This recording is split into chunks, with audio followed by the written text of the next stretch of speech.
Yeah, a lot of uncharacteristic mistakes made early on. Kleine wasn't his sharpest coming out the gate, and even then, we had a hit batter that ended up resulting in a strikeout and a clock violation. So some things that all went in our favor, but a handful of other things not like playing clean that, led to a handful of runs. All 6 of their runs were from free bases, so it was just, not clean baseball, and they got a good guy on the bump going. I thought we had 8 or 9 really hard hit balls that the wind knocked down, but that's part of the game too. They dealt with it, so did we. But the beauty is that I trust these guys to go out and take the path that we've chosen to take all year and battle through the other side of the bracket. We'll open it up to questions for the student athletes. Easton and Cannon. First, Easton, what did you see on the home run? If you could take us through that at bat, and then what made Morrison so effective as he kept going in the game? The first at bat, hitting coach, told me to go up and see a pitch. So I was going up there anyway to see a pitch. I saw him upset because he missed a fastball up and then slider down. So I knew he was going to throw in pretty much down the middle. Then he came back with a 2-1 fastball, and then basically repeated the same exact pitch, the 2-1 or 1-2, 2-1 fastball. So got a hold of it, and then he was mixing well, hitting spots. He had a lot of confidence too, but just mixing well. Yeah, I agree. I mean, he hit his spots when he needed to. Did a good job mixing, and just effective when he should be. But we'll get him next time. Aaron Fitt, D1 Baseball for both of you guys. When you see those balls just getting gobbled up in the wind, which we've seen at this park for so long, how frustrating can that be as a hitter, and how do you adjust to that? I mean, do you have to make any kind of changes with your approach to take the conditions into account?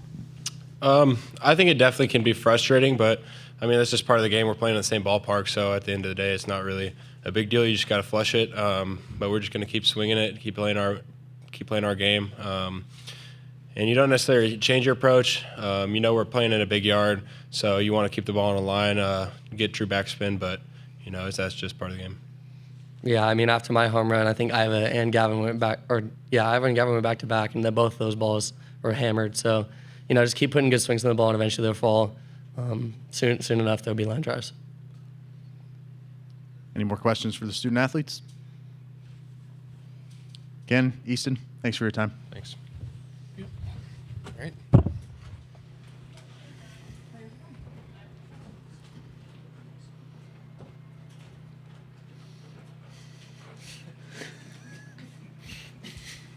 Don't you dare. We'll open it up to questions for Coach. Mark Garland, College Baseball Central coach. Does it change your guys' approach? I mean, I know you guys have had a lot of elimination games this year, kind of just going out and do the same thing, trying to get the same success. I mean, yeah, we're going to go out and we're going to get a light practice in tomorrow and put together a game plan, prepare for our next opponent, and continue to plug away just as we always have done. You try to make it more than it is or less than it is, then shame on you. So, again, like even as the game's going on, I'm like, well, okay, this has been a long time since I've seen this kind of ball being played from our side. And at the same time, I'm not surprised on how they continue to put in the work at the very end of the game, getting guys on board, and great to see a handful of our guys come out, Kamats, Palmer, and Edwards, throw the rock and do a nice job, just getting little touches. First time getting to jump on the bump in Omaha. And so that is going to be an important factor these next several games for us to continue to be successful. Having a day off tomorrow gives our pen a little breath. Kept all those guys pretty short, so just being able to be prepared for Tuesday, Wednesday, Thursday, and everything thereafter. Let's just keep rolling. Noah Darling, College Baseball Central. Coach, you mentioned the other day studying past teams, maybe not yours necessarily, but you were on that 2006 team that came out of the losers bracket and won a national championship. So, number one, have you studied that team a little bit as you prepared for the College World Series? And secondly, what do you remember about that team that's going to help you guys persist? did I study that team, our team in 06? I'd say I'd studied it pretty hard, lived it. And then, 2018 as well. You got wisdom from Zach Taylor, and it's baseball. If you're scared of a little bit of an obstacle in front of you, then sport isn't for you, and most of life isn't for you because it just keeps coming. So take it with grace and go out there and fight. I mean, the beauty of that team, every day we woke up and we were excited to be there with one another. Again, you quiet all the noise and you focus on the task at hand and bringing excitement to the game. Early on, in today's game, it was a little too somber at times, and I had to go down the dugout and ask a few guys, hey, typically in these moments I hear you saying this, and typically I see someone shooting water over another guy or whatever. And I go, don't change who we are based on, the score of the game or what have you. If you don't change the way you pitch based on the score of the game, you attack the strike zone if you're on the bump. And if you're, at the plate, doesn't matter the score, you're going to swing at high quality strikes and you're going to take balls. And so it doesn't change our approach, and again, waking up tomorrow morning, it's gonna stink a little bit tonight, but I'm excited for tomorrow. The fact that again we get to be around one another, and there are going to be a handful of guys that are graduated. We actually had a graduation ceremony yesterday at our lunch, so watching Chase Reynolds and Wilson Weber get their diploma was very exciting. So these are again the whole picture. You're getting to see these guys grow up in front of you, and what a great opportunity that we have to go out and fight. Tuesday, Wednesday, Thursday, if we do our job and we play together as a family, that like I know we can, we're going to play Tuesday, Wednesday, Thursday, and then jump in the championship series. And at that point, again, it's all about getting hot. So we still got air. We're still in it.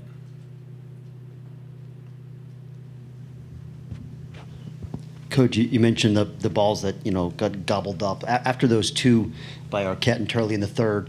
Morrison's he settled into a pretty good groove there, and I'm wondering if you noticed anything different from him once he settled in, or something different maybe in the approaches from your hitters. No, I thought once we got, I did one of those in-game interviews after the third, and we were talking about that. I said, I'm excited to watch the guys second time through.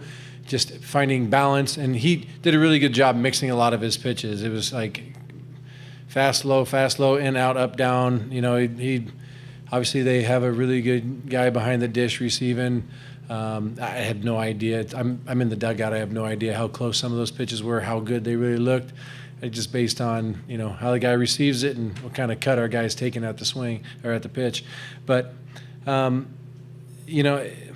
again, our guys. We're still putting good barrel on it. I liked where Jacob Craig was at. Arquette again, all these guys. There was no quit. Look at the very end of the game. Gavin Turley is Oregon State's home run record, and he goes for a push bunt to get on base. So at no point in time was anyone thinking adjust. I know Cannon had said we're just going to keep going at it and swinging, but he understands if the third baseman's back, first baseman's back, and second baseman's up in the middle or whatever, we're going to look for holes, and we'll use the small game if we need to. And really, it's when the wind's howling in like that, you have to lower your sights, especially with a guy who's got a little bit of jump. He's got a pretty good off-speed stuff that barrels down. You really have to work line drive down. They made some great plays. That ball that kid caught in the corner, sliding into it from Arquette, and defense, their infield played solid defense as well. I know we put a couple scares in them with the balls at the wall, but again, control what we can. And on our side, we need to force them to put more balls in play. 6 walks, we can't do that. Hit by pitch or two, again, that ain't going to work, especially with a team that, as I talked about before the game with the guys, they're going to continue on fighting throughout the entirety of the game, just like we're going to do. And so minimizing mistakes is always important, but I anticipate us going out and playing cleaner baseball Tuesday. Yeah.